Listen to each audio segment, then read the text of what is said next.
Hi, we're back. Guitar at Work, welcome. This is Good Riddance, and a lot of fun to play. Instantly recognizable riff for sure. It's called flat picking. We're holding the pick and we're individualizing those strings, kind of the opposite of finger picking, where you're isolating strings but with a pick. Very important technique would be when you're doing this, when you need detail with a pick, put the right hand down just like that. Yeah, I call that the heel of your hand right there. Get him resting on those pins that you're seeing there, right there like that, and bolt him down, and that way the pick stroke is going to emanate from the wrist. If you're not resting, although some great players don't rest, and it's amazing to me that they pull it off, but you're kind of out in space, and it's just difficult to have the accuracy that you're going to need. So we've got our hand bolted down there like that, and a left hand here, we've got a G chord. G chord going on. We'll be going from there, I think we all know that chord, to C add 9, which is this guy here. We're just moving your middle and first finger down, one toward the floor. There we go. And then it's going to be a D chord. I think we all know that. And try to notice in that situation that your third finger, your ring finger, did not move the entire time. From G to C add 9, he stayed put, and force him to stay on the D. That just makes, you might find it tricky at first to keep him there because he does want to move, but don't let him. You be the boss and keep him there. The only other chord we're going to find in the song later on is an E minor. That'll be a piece of cake.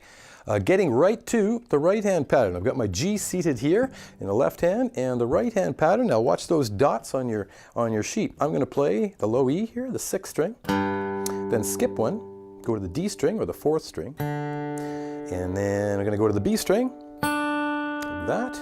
And then to the G string, the 3rd string, back to the D string, 4th string, and then finally back to the 3rd string. I did that all downstrokes for now. We'll talk about pick direction in just a second. Try to nail that particular pattern again and just get your selection bang on. We've got the low E, there we go, then the D string, and then we've got the B string, and the G string, the D string, and the G string. If you're not familiar with the names of those strings or the numbers, then that can be an awful lot of information, so try to really know them. We've got low E, going to the D string, to the B string, and then to the G string, to the D string, and finally to the G string again. Good.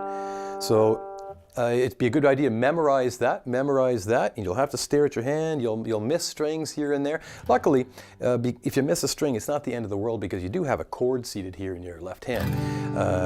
So it's not the end of the world. The guitar will not burst into flames or anything, which is a good thing. Now about pick direction, so important this to maximize your speed and efficiency. Very, very popular pattern. You're going to see little D's and U's underneath those dots. That means downs or upstrokes with the pick.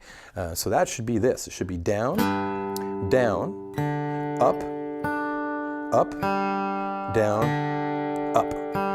Again, that is down, down, up, down, up. There we go. Down, down, up, down, up. There we go. Now in tempo, at tempo I should say. That's your G. Now that's important because really what we're going to have now are variations in the right hand. So we're going to change chords and head to C add 9. Now because there's one X in a C add 9, meaning that the lowest string, the big thick guy here, he's out of bounds. What was on that string now has to be on the A string, which is the first available string on that C add 9. So long story short, just start there. Don't skip a string, go right to the next guy, and then the rest of the pattern is the same as what is on the G.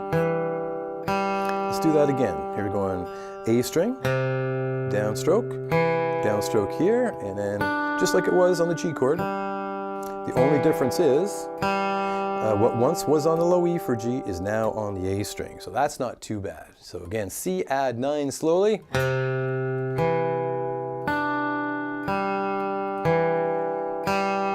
Go, and we've got a D chord coming up here, and similar technology here. The D chord has 2 X's, so these lowest 2 strings are out of bounds. So we begin the riff on the D string itself, and it's all contained within the D, G, and B, all tightly in there. There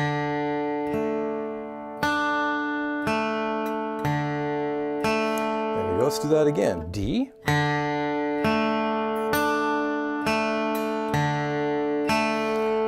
go. Now hopefully you're okay with that so far. So you could even just not do anything in the left hand and practice your patterns in the right hand. A word about the duration of the notes. You'll notice that the first and third notes are held a little longer. Here's the first note, down, down, there. So when you get it going, hold, hold, and the rest are quickies, or eighth notes as we refer to them as. So in time on the G, and we're going to C add 9, just one of those, and then to your D. Here we go. So it's two patterns on a G. C add 9, one pattern, and a D. Now repeat. G, C add 9, and a D. Good. Now you'll notice on the recording he's a bit more, I'll call it scrubby, a bit more scrubby than that, meaning that he's kind of half strumming and half isolating as we are here. If you get the isolated, the pristine version down, it's a lot easier to get scrubby later on. So he's kind of doing this. I'll imitate him. So it's not as detailed like that, which he's doing a really cool thing, and we'll get there. But if you got to get that pristine version down, and then we'll scrub it up a little bit, make it sound a little rockier.